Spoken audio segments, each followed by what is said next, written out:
Olá, mais uma vez eu quero dar continuação, né, sobre o meu livro, né, Trindade, uma Verdade Negociável, né, que está em e-book, né, ele está aí na Eduz, para que você possa estar acessando, né, e adquirindo o meu livro Trindade, uma Verdade Inegociável. Estou fazendo a apresentação aqui da obra, o primeiro vídeo, né, ficou a explicação, né, relacionada às principais estruturas que tem no livro e na obra. E agora eu quero falar com a outra parte aqui, né, fazer o comentário, né, com outra fala, relacionado ao Deus uno e trino no Shema Israel, tá? É um texto que você conhece de cor salteado também, um texto que, diante da cristandade, todos conhecem, ele é recitado no Novo Testamento por Jesus. Então, vamos lá. Em Deuteronômio 6 e 4, né, conhecido como o Shema Israel, né, eu coloquei o seguinte, lemos, ouve, né, o Israel, o Senhor nosso Deus é o único Senhor. Eu coloquei aqui, né, toda aqui a grafia hebraica, está aqui, já coloquei também a transliteração e eu coloquei o nome, né, que a palavra que aparece aqui, que seria escrita, era essa, né, é Shad, né, se escreve Shad, mas a pronúncia é outra, claro, né? Não é da maneira que está escrito, a pronúncia seria errade, né? Então seria dessa maneira. Então, embora esse texto seja parte central da fé judaica, ele também tem relevância no cristianismo histórico e bíblico. Por que tem relevância? Ó, Jesus, por exemplo, cita como o primeiro de todos os mandamentos em Marcos, capítulo 12, versículo 29 a 30, né? Então Jesus cita lá, dizendo, ouve Israel, o Senhor nosso Deus é o único Senhor, né? Então está aí o errate, né? O único Senhor. E também é o seguinte, colocando aqui, eu procurei trabalhar também a questão, conforme aqui a ARA, né, ao meio da revista é atualizada, né, interlinear, do hebraico para o português de Deuteronômio 6 e 4, está escrito dessa maneira. Eu fiz toda uma estrutura gráfica, né, para que você possa estar entendendo aqui, tá?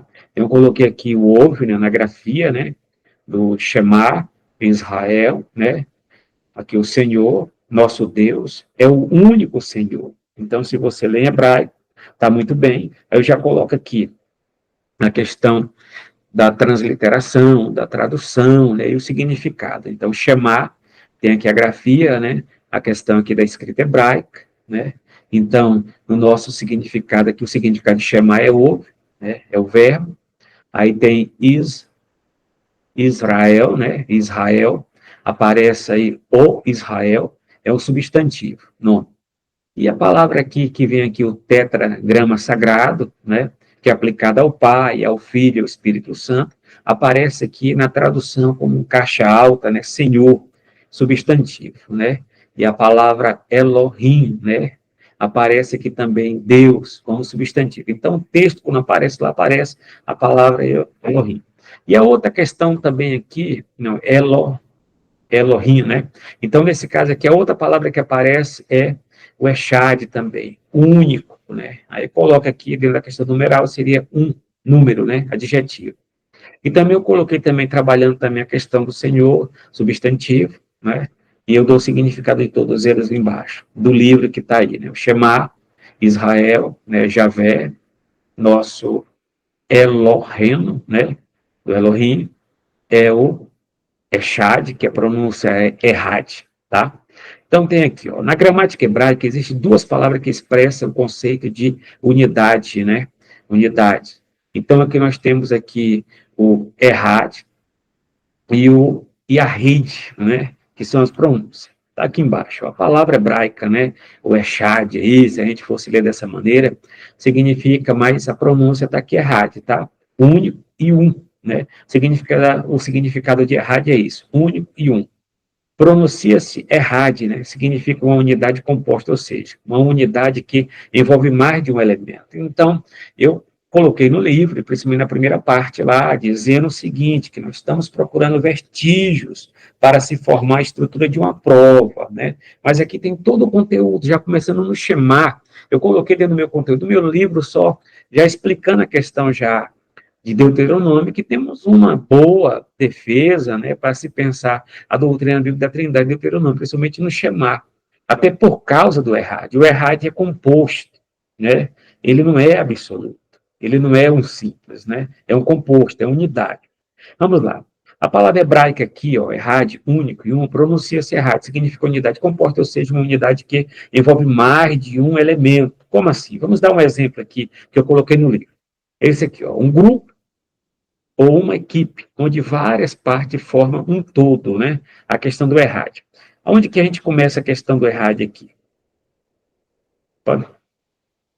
É a palavra aqui composta, deixa eu ver o que eu coloquei bem aqui na frente, né? Aí é o exemplo, né? Palavra, a interpretação, eu acho que eu pulei demais, tá, o exemplo aqui que coloco, né? Tá aqui, a palavra hebraica que único, né? Pronuncia significa unidade absoluta, referindo-se a algo único em sua espécie, sem outro semelhante. E outra questão também aqui, ó, é importante considerar alguns princípios fundamentais de interpretação bíblica. Né? Deuteronômio 6:4 afirma: ouve, ó Israel, o Senhor nosso Deus é o único Senhor. A palavra hebraica para único, Deuteronômio é errad, né? Que significa uma unidade composta. Eu coloquei dentro do sentido numérico, né? Do numeral, o errad, aí né, ele aparece, pode ser único ou um, né? Mas vamos partir para o contexto geral, para se pensar a doutrina da Trindade. Ó, Deuteronômio 6:4. A unidade composta em errad, a palavra hebraica para único, né? Exemplo aqui em Gênesis 2:24. Serão ambos errad, uma só carne. É a questão da citação lá do primeiro casamento, né, que Deus celebrou Adão e Eva. Então, serão ambos um errad, uma só carne. Unidade composta, casal forma uma entidade, tá? Então, são duas pessoas, mas é uma unidade, tá? É unidade composta. Então, aparece a palavra lá no Gênesis 2:24, aplicando, né, para o homem e a mulher, que os dois são uma errade, uma só carne, né? Uma unidade composta, casal, formando essa unidade composta, ok? Outro exemplo aqui, em Gênesis 11:6, o povo é um errade, unidade composta de várias pessoas. Está na citação da Torre de Babel.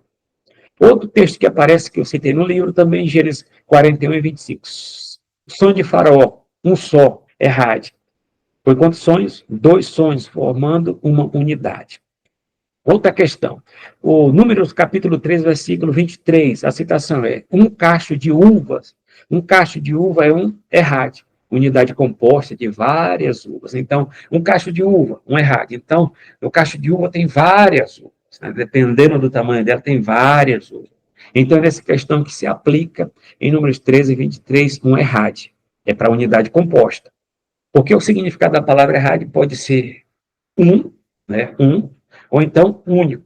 Mas pelo contexto, né, porque não basta a etimologia, precisa do contexto bíblico, literário, para se pensar de que se trata aquele texto. Então, Deuteronômio 6:4 está falando de um errate, uma unidade composta. Vamos para frente. Segundo as Crônicas 30, versículo 12, Deus deu ao povo um só coração. O povo de Israel, que saiu, tinha a contagem, o censo era mais de 600 mil, né? Chegaria a quase 2 milhões de pessoas, né? Deus deu ao povo um só coração, né? Que é um errate, uma unidade composta de várias pessoas com um único propósito. Então, essa é a questão que está no texto. É só ler com uma honestidade acadêmica, teológica, uma boa hermenêutica, né? Que procura entender a intenção do autor e do texto, né? Que o texto tem para passar para nós. Então, aqui, ó, se a palavra usada para um em Deuteronômio 6:4 tivesse sido Iahide, né? Porque tem dois verbos, errad, unidade composta, e Iahide. Então, se tivesse sido Iahide, isso seria um problema, já que essa palavra significa uma unidade absoluta, ou uma unidade simples, né, como a gente coloca na língua portuguesa, etc. Tal, né? Então, seria uma unidade absoluta. Né? Então, nesse caso, mas só que no texto de Deuteronômio 6:4 não aparece a palavra Iahide, mas aparece a palavra errade para a unidade composta, e esses vários exemplos, vários versículos que tem no Antigo Testamento, ao qual foi citado. Outra questão importante também, que a gente vai analisar, é isso aqui, ó. Contudo, o fato de o autor de Deuteronômio 6:4 usar o errade, né, unidade composta do texto, ou seja, uma unidade que envolve mais de um elemento. É uma alusão à triunidade de Deus, ou à doutrina da Trindade. Eu não estou dizendo que Moisés aqui já está dizendo, ele é um trinitariano, tal, que aceitou a doutrina da Trindade, mas de qualquer maneira, manda quem pode e obedece quem tem juízo. E Moisés tinha juízo e colocou o que Deus tinha mandado para ele colocar, e ele colocou o verbo, a palavra errade, para a unidade composta que aparece em Deuteronômio 6:4. Aí entraria aquela crítica, né? Mas por que Moisés colocaria, né? E também seria uma contradição também desse termo que Moisés colocasse essa palavra e ele tivesse esse significado para o povo de Israel, até porque Israel está nas margens, lá na margem do Rio Jordão, na principal cheia, né? E do outro lado está a terra prometida, está a terra de Canaã, a terra de Israel, a terra da Palestina.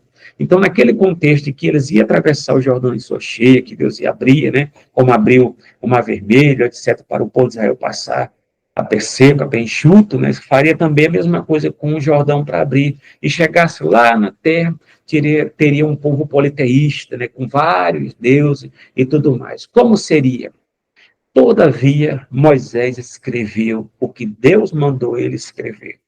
E, de fato, mesmo assim, Israel ainda tinha um coração voltado para o mal, a velha natureza, né? Então, terminou pecando lá com os povos vizinhos, que você já conhece a história no livro de Juízes, né? Se arrependia, e de lá pecava, se arrependia, Deus mandava um juiz, que era um líder militar, religioso, tal, para guiar o povo naquele exato momento, e ao mesmo tempo pecava. No final do livro, se diz que cada um fazia o que bem entendia como melhor, tá? Era um relativismo total, uma desconstrução, até vir Samuel. Mas o meu contexto aqui é que está aparecendo Deuteronômio 6:4, que eu posso ter um indício para se formar uma prova apologética que a doutrina bíblica da Trindade, ainda que esteja implícita no Antigo Testamento, mas eu vejo nesse texto aqui possibilidades para colocar no meu livro, em uma obra de doutrina da Trindade, acerca da sua existência e como Deus está se revelando na sua revelação progressiva até chegar à plenitude da revelação, que é Jesus. Aqui está um conteúdo, tá?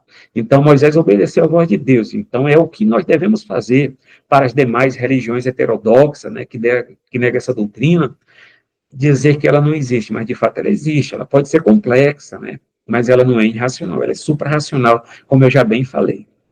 Outra questão aqui, a palavra Yahid nunca é usada na Sagrada Escritura para se referir a Deus. Então não se aplica a palavra Yahid, né, a Deus. Quase sempre traz a ideia de singularidade e pode conter o sentido de estar solitário, né? Então, assim, Deus está solitário. Deus é Pai, Filho e Espírito Santo. Deus não criou o mundo porque estava só.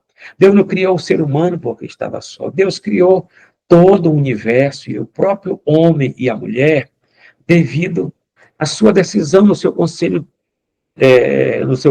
trinitariano, né, de fazer todo o projeto da criação, e assim fez, diante da sua graça e bondade, ok? Não porque ele estava só, e de lá ele tinha que fazer alguma coisa para se é, preencher o seu vazio existencial, e etc. Nada disso, Deus é Deus, entende? E não há nele confusão alguma, né?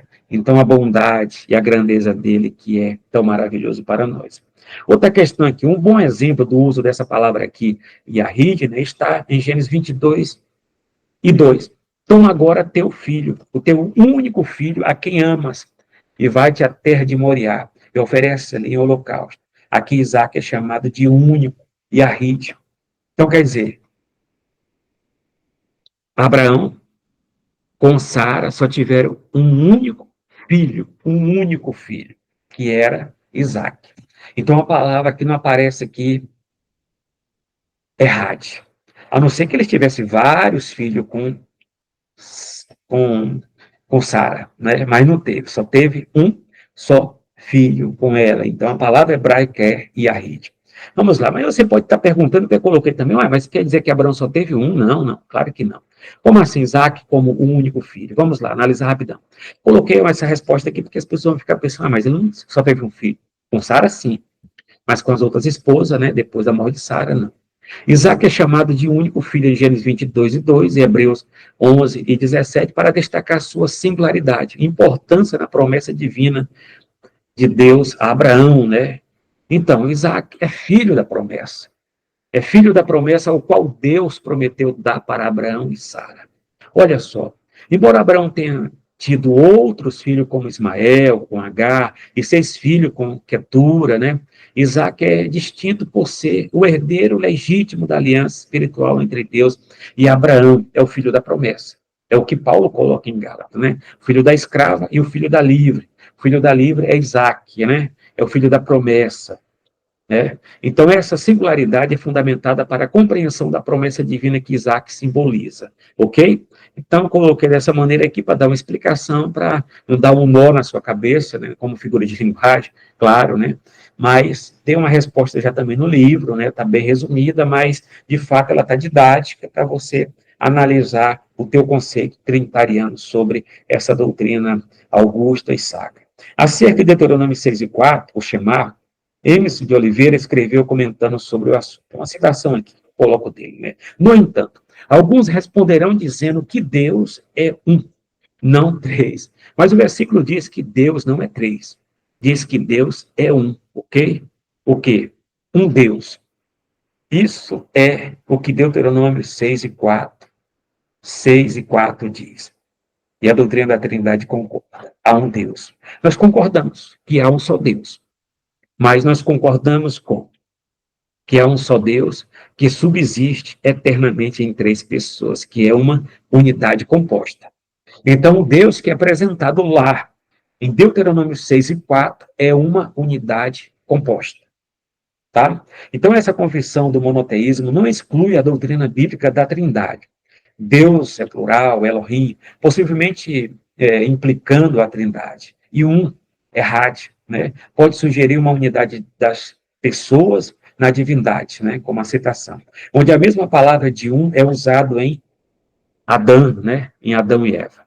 Outra questão também, pessoal, portanto, Deuteronômio 6:4 não entra em contradição com a doutrina da Trindade, mas pode ser visto como um texto complementar que, quando interpretado à luz de toda a revelação bíblica, ajuda a entender melhor a triunidade de Deus. É isso que eu procurei colocar. Doutrina não se forma com texto isolado. Isso é o erro das religiões heterodoxas, né? Aquelas religiões falsa, né, que procura interpretar à luz do seu bel prazer os textos bíblicos da palavra de Deus, tá? Então, aqui vamos colocar também outra questão também. A Trindade é uma doutrina que emerge da totalidade da Escritura, né, e da totalidade da Escritura, mostrando que Deus é um em essência, mas subsiste em 3 pessoas distintas, né? E você pode ver que não tem nenhuma contradição, né? Um paradoxo também. Todavia, quando coloca o seguinte, ó, a Trindade é uma doutrina que emerge da totalidade da Escritura, isso é fato, mostrando que Deus é um em essência, mas subsiste em 3 pessoas distintas. Eu costumava ensinar até minha filha, né, perguntando e falando para ela, ó, Deus em número é um, em essência é um, em natureza é um, em pessoa é 3. Então, Deus é uno em essência e trino em pessoa. Né? Então, essa matemática, né, de Deus é essa. 1 mais 1 é 3. 1 mais 1 é 1. É isso. Corrigindo. 1 mais 1 é 1. Então, nós temos aqui Deus é um em essência e trino em pessoa.